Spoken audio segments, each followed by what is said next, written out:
У всех, без исключения любителей орхидей, бывают неудачи. Друзья, всем привет! И вот такой вот неудачей в конце прошлого, в начале этого года получилась вот эта вот орхидея, которая называется орхидея фантастическая жемчужина Big Lip. Да, такая обалденная, молочная, с сиреневыми кончиками орхидеюшку. Эту орхидею я купил в прошлом году. Взрослое материнское растение.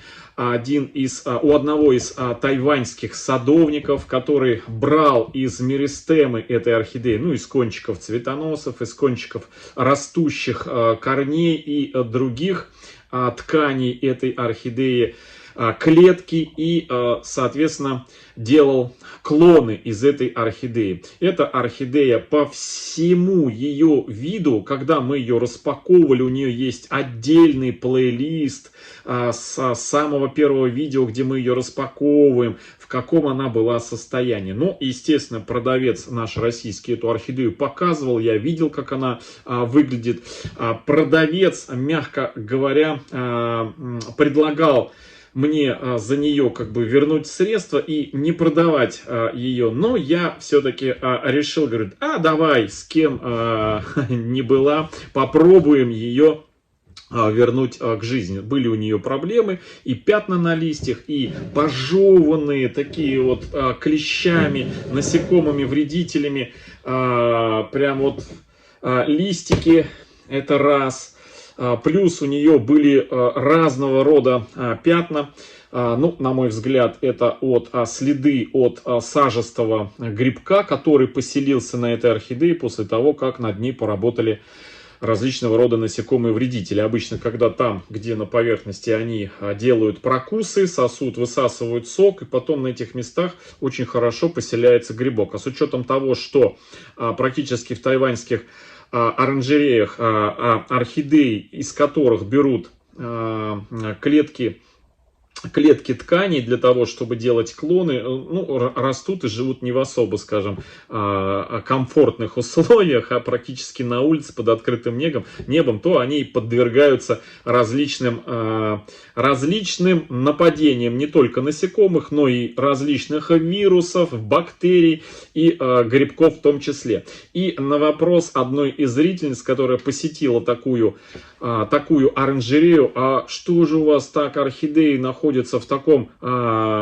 состоянии плачевном на улице без присмотра, на что хозяин такой оранжереи сказал, что выживет сильнейший, и тот, кто выживет, это будет сильное, здоровое, хорошее растение. Но, судя по виду нашего биглипа, когда мы его распаковали, он был не особо, скажем, сильным растением. И вот, ну, не скажу, что год, ну, наверное, несколько месяцев с конца весны прошлого, точнее, с начала лета прошлого года с этой орхидеей мы танцуем с бубнами. Мы эту орхидею чистили, у нее длинные основания, снимали листья, они были порченные, корни практически отсутствовали у этой орхидеи, были гнилыми корни. И мы эту орхидеечку с таким основанием посадили вот в такой вот большой горшок. И после нескольких, скажем, месяцев танцев с бубнами над этой орхидеей случилось чудо, орхидея ожила, и у нее полезли от основания корни. Но, как это всегда бывает, в самый неожиданный момент начинает что-то происходить не так. У нас в Волгограде в конце прошлого, в начале этого года была погода не очень, скажем, такая хорошая, аномальная, которой много лет не было, когда температура падала до минус 15-18, а днем поднималась до плюс 15. Такой перепад, плюс атмосферное давление скакало туда-сюда. И в такие дни у огромного количества архаманов очень многие орхидеи стали терять и бутоны, и цветочки, и замораживать цветоносы. болеть в том числе. Поэтому мы пришли к выводу, к тому, что орхидеи точно так же, как и все живые существа, и люди, и животные, реагируют тоже на высокое и низкое давление. И вот эта вот орхидея, с учетом того, что она родилась и выросла, и не один год прожила в Тайване в определенных условиях климатических, а потом вдруг попала ко мне сюда, в Волгоград, в совершенно другие климатические условия, она, естественно, не то что затормозилась, но вот при наступлении такой погоды, при таких погодных качелях, она среагировала закукливанием корней, это раз.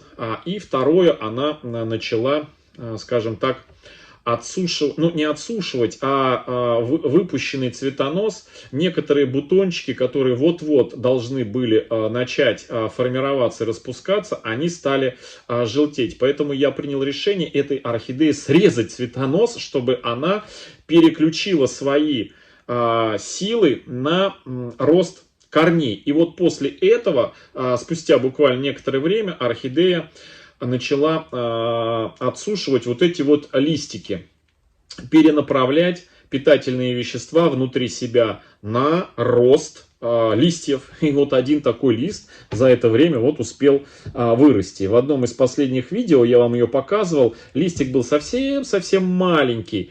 А орхидея вытягивает питательные вещества на наращивание корней. Я уже отдельно снимал видео на эту тему и рассказывал подробно, как фаленопсисы, вообще орхидеи, обладают такой особенностью перераспределения внутри себя питательных веществ на те участки, где это необходимо. На корни, на листья, на цветоносы. То есть это удивительные цветы, друзья.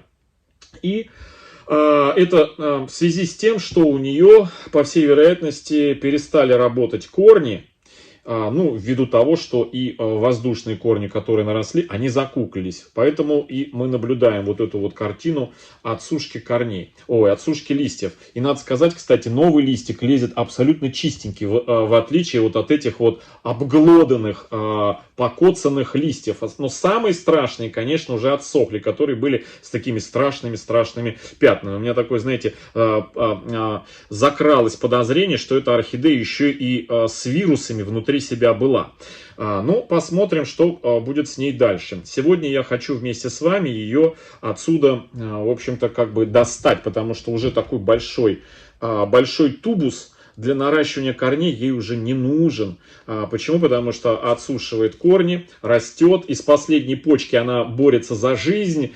При моей поддержке распочковала одну почку. Вот если бы у меня температура здесь в помещении была бы в районе 30 градусов, то из этой бы почки появилась, друзья, детка. Но так как у меня температура и большое количество орхидей цветет, и хочется, чтобы орхидеи как можно дольше процвели, у меня температура здесь держится в районе 20 градусов. Ну, может быть, 21-22, а ночью где-то в районе 19-18. Но вот такой вот 4-градусный, скажем, такой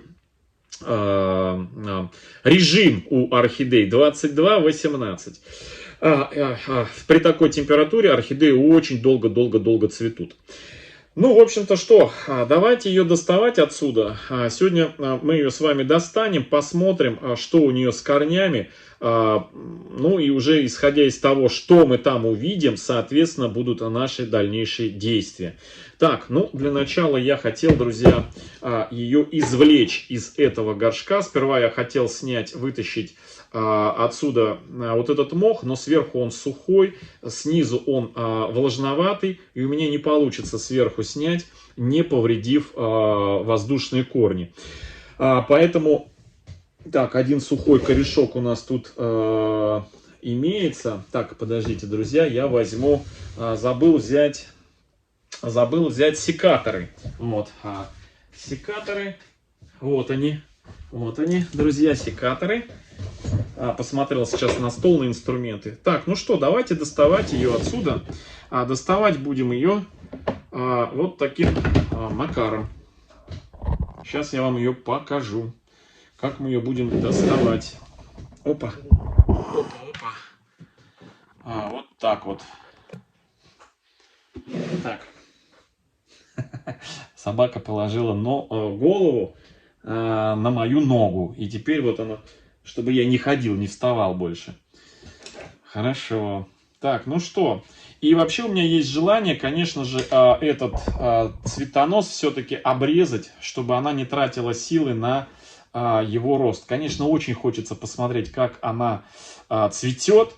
Но, как знаете, в знаменитой ковбойской поговорке, боливар не выдержит двоих. И рост корней, и наращивание листиков, которых так не хватает, и плюс еще вытягивание цветоноса. Но в любом случае мы выводы будем делать, когда достанем эту орхидею из этого горшка. И буду я это делать...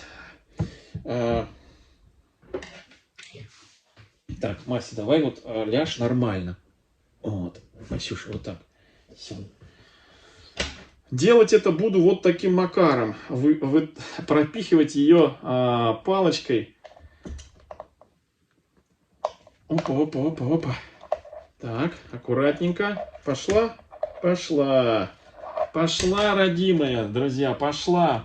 Аккуратно. Аккуратно. Так.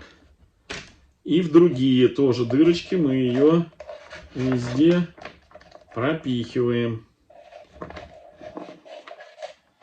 Так. Так, ну вот у нас остался горшок. Горшок. Запах, кстати, вот я всегда нюхаю, чтобы понять, какая атмосфера. Ну, вы знаете, пахнет лесом. Это неплохой запах. Это лучше, чем когда бывает затхлый запах гниения, гнили и так далее и тому подобное. Так, ну что, теперь нам нужно вот это вот кольцо снять. Ага, кольцо снимаем. Вот так, сейчас я, опа. Опа. Убираем его. Оно нам не нужно. Так, и смотрим, что у нас здесь. Вот о чем я говорил. Видите, какое длинное основание. И внизу у нас уже часть корней отмерла. Но часть еще твердых. Так, теперь нужно аккуратно вот этот вот сухой мох убрать отсюда. Боремся до последнего, друзья. Боремся до последнего. В общем, вот такая вот орхидея у нас. Все, листья отпадают уже сами. Вот она, бирочка этой орхидеи. Называется эта орхидея вот так вот. Так, ну что.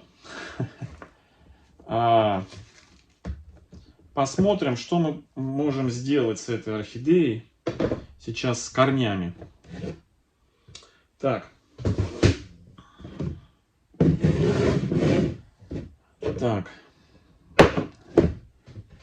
Друзья, вот такая вот картина у нас. Ну вот этот лист мы сейчас уберем. Мы его уберем. Ну, хотя нет, подождите, мы его сейчас пока убирать не будем. Давайте внимательно посмотрим. Вот, смотрите, откуда, как долго жила эта орхидея. Вот цветонос, вот цветонос, вот цветонос. То есть, вот цветоносы. То есть, 4 цветоноса у этой орхидеи. И смотрите, откуда. И вот где находится у этой орхидеи низ. И это к тому, что мы у этой орхидеи его подрезали снизу еще. То есть очень длинный. Теперь остается понять, насколько у нас корни здесь живые. Насколько живые. Но я думаю, что мы сейчас обрежем все это дело. Все лишнее. У нас есть здесь. Когда мы зачищали, у нас вот этих воздушных корешков не было, друзья. У нас, по-моему, был один вот такой полусухой корень. Вот он до конца засох. И поэтому без вариантов мы оставили какие-то корни снизу. Сейчас они не нужны, поэтому я беру сейчас вот так вот, отсекаю эту старую часть полностью. Не получилось быстро это сделать. Так, она, друзья, несмотря на то, что не сухая, но она и, как сказать, видите, немножко поврежденная, что ли, с чернотой. Мы сейчас, друзья, знаете, что сделаем? Начнем зачищать. Счищу я все вот эти вот чешуйки. Чешуйки сейчас снимем с вами и уже под этими чешуйками посмотрим, что у нас там происходит. Ну, как минимум, избавимся от красноты. Вот этой вот. Ну, на тот момент, когда мы все сделали и когда у нее начали расти корни, мы все правильно сделали. Но вот в какой-то момент, возможно, орхидея стрессанула от перепада температур, которые здесь в помещении были тоже. Я уже рассказывал, потому что котел работает на одну мощность. Так, ага, вот этот корень срежу. Так. И теперь аккуратно нужно все вот эти вот чешуйки посрезать нам. Где-то у нас уже начинали корни вон расти. Видите? Так. Делаю надрезы. Это сухой у нас. А я над ним мучаюсь. Думал он хороший. Так, а он оказался плохой. Снимаю прям все чешуйки. Все, что ниже вот этих двух корешков, я снимаю. Так, вот этот вот мешает мне этот, скажите, вот этот цветонос. Мне бы его срезать так аккуратно, не повредив ничего. Сейчас я это попытаюсь сделать. Вот так. Опа! Слушайте, он полетел и куда-то такой тык. И все, он не упал. Удивительно. И он прям сухой. Опа. Так, а здесь у нас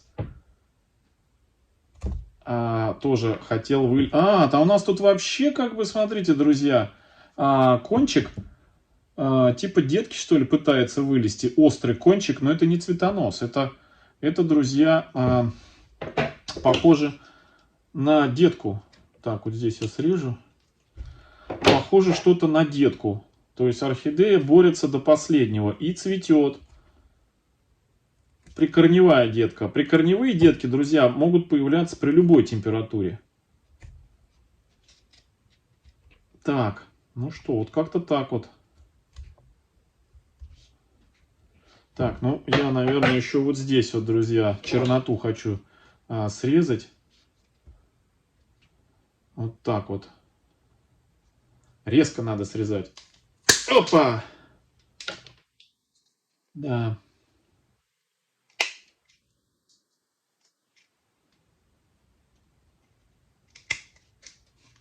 Давить нельзя. Надо, чтобы прям отсекало быстро.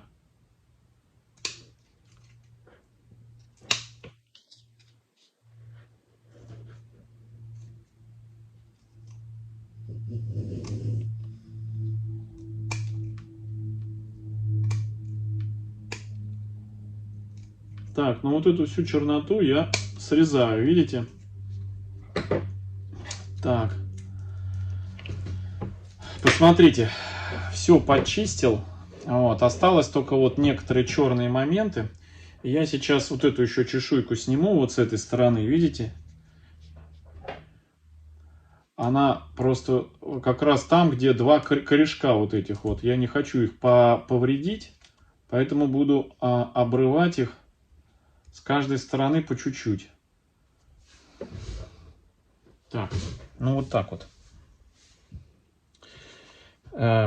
Значит, беру, надрезаю напротив корешка. Раз. И здесь, соответственно, тоже надрезаю.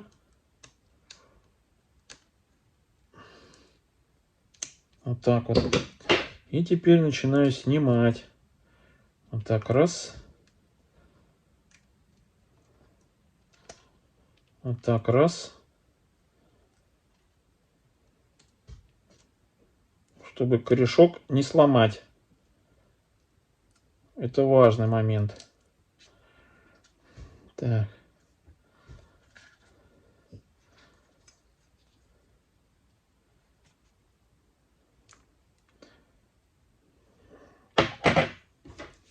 Так. Теперь маленькими.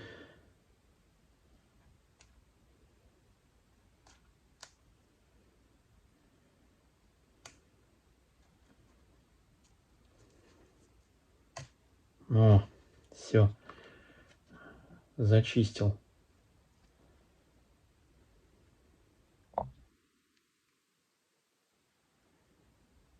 Здесь плохая, видите, чернота вокруг корешка. Ее надо просто счистить. И все. И вот здесь сейчас мы подчистим эту черноту.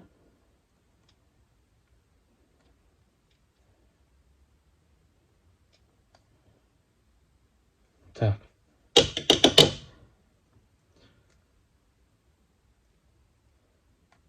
Вот так вот.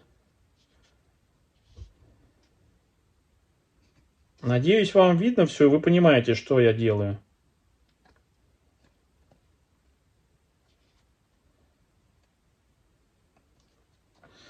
Так, ну, что касается вот этой вот черной точки. Вот этой вот, видите? Это я сейчас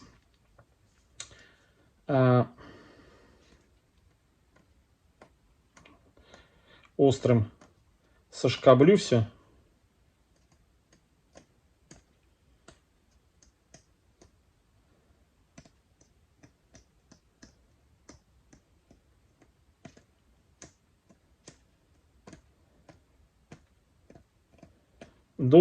Практически до живой ткани.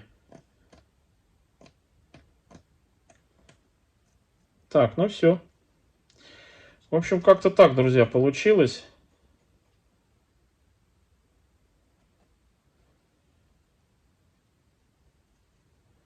Вот это все я убираю, черное.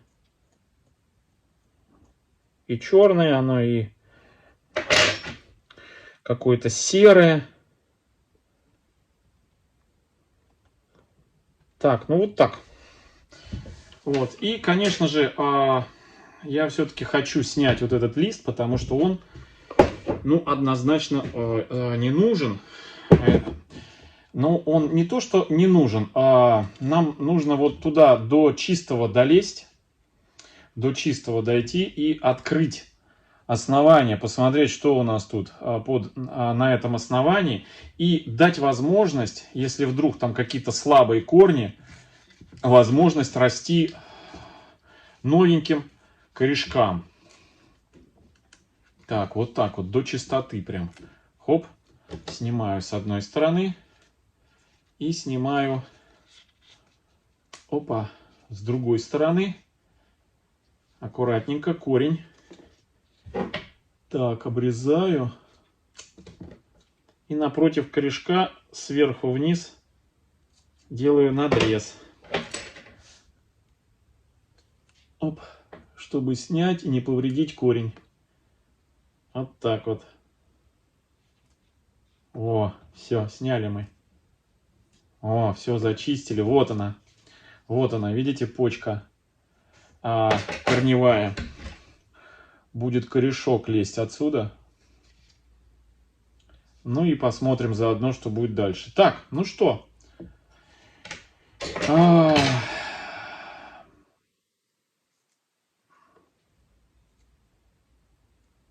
сожалению, у орхидей как таковых живых корней нету. Просто я хотел бы, знаете, эту орхидею сейчас после чистки, вот зачистил. Хотел бы ее, друзья, обработать, наверное, в привикуре. В привикуре. Вот. Но ввиду того, что тут всего раз-два и обчелся корней, придется ее полностью кунать в привикуре.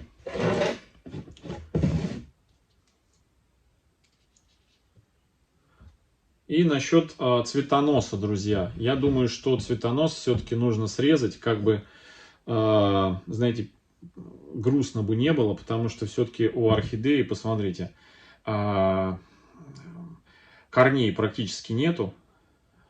Молоденький листик растет. Вот. Молоденький листик растет. И цветонос этот забирает, естественно, практически все силы. Поэтому я его сейчас, как бы это грустно не было, я его отрежу. Отрежу. У нас последняя почка он распочковал. Ну а куда деваться? И срежу так, чтобы без возможности дальнейшего раскукливания каких-то почек, вот этих вот, которые тоже иногда просыпаются. Вот как здесь тоже, видите, она сухая была. Я обрезал, сухая юбочка была, чешуйки сухие. Но, тем не менее, из этих чешуек, видите, вырос новый цветонос. В общем, я его срезаю, друзья, под корень. Вот так. Все. В общем, на сегодня процедуры у нас обработки заканчиваются. Оставлю так. Ничего не буду, я его сейчас, эту орхидею, ничем не буду обрабатывать. Я оставлю ее, поставлю ее в кашпо, в какое-то, пускай подсыхают все срезы. И, естественно, единственное, что можно, конечно, все эти срезы обработать корицей, натуральной корицей, и уже ставить ее на наращивание корней. Но ввиду того, что я хочу эту орхидею все-таки обработать привикуром, поэтому ну, корицей я не буду ее обрабатывать, а дам ей подсохнуть. Ну и еще хотелось бы это все-таки, эту орхидею обработать чем-то, друзья, от насекомых вредителей. У меня есть аберон, вот сейчас я листики смажу абероном. У меня есть раствор еще аберона. Почему? Потому что, смотрите, есть пятнышки подозрительные, липкие. Вот, видите, отблескивает. Вот здесь пятнышко, вот здесь пятнышко. И эти пятнышки, по всей вероятности, не от хорошего фотосинтеза. Хотя, в принципе, она начала расти. Вот, я сейчас возьму аберон.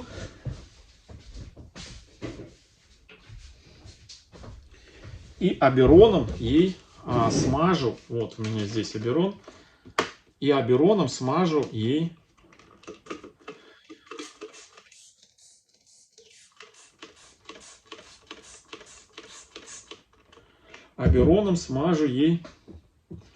листья.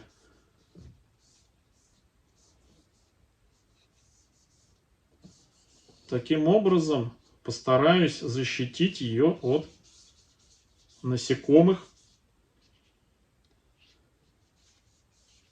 вредителей, если таковые имеются у нее, со всех сторон. И даже капну ей в точку роста, вот сюда, на новый листик. Все. Все, друзья. Вот в таком состоянии я сейчас поставлю ее в кашпо и под лампу. А уже завтра, когда она подсохнет, мы продолжим с ней процедуры, друзья. Все. Вот такая вот жемчужина у нас осталась. Боремся до последнего. Ну, в принципе, шансы есть, друзья. Шансы, причем неплохие. Всем хорошего настроения, всем добра, здоровья и до встречи в следующем видео с этой орхидеей в том числе. Всем пока-пока.